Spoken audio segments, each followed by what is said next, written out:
Velkommen til TV-køkkenet her på Madfilosofi. Du tænker nok, hvad er det for noget ulækkert suppeværk, hun har gang i lige nu. Jeg er simpelthen ved at lave hjemmelavet halspastiller af urter, krydderier.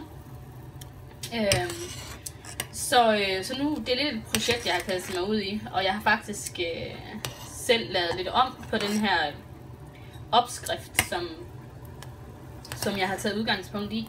Blandt andet har jeg tilsat havtornsirup, fordi havtorn jo er ekstremt sundt og indeholder virkelig mange antioxidanter.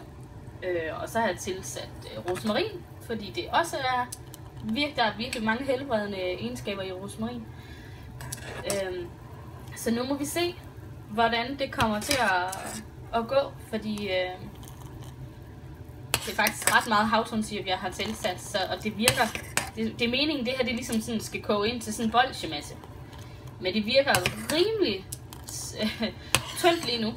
Men det skal også koge omkring et kvarters tid, og det er kogt lige nu i omkring 7 minutter, vil jeg sige. Så jeg har håb endnu.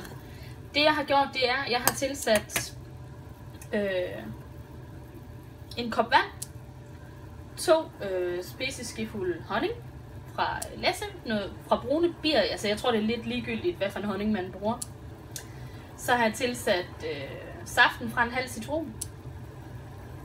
Så er der 1 teskefuld stødt nellike, 1 teskefuld stødt ingefær.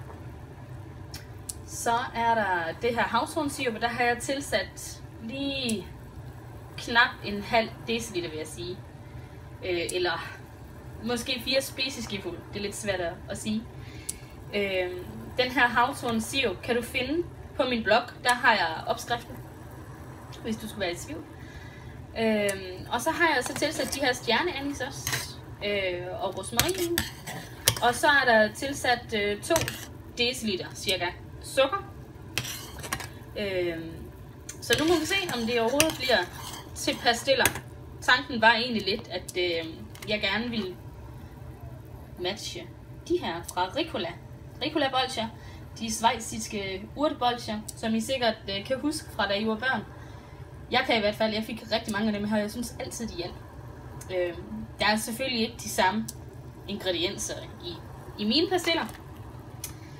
Men jeg tror på, at de ingredienser, jeg har fundet, er virkelig helende. Og så nu må det simpelthen komme an på et forsøg. Og så skal jeg nok vende tilbage og give dig opskrift og fremgang, hvis det her det lykkes, og hvis det hjælper.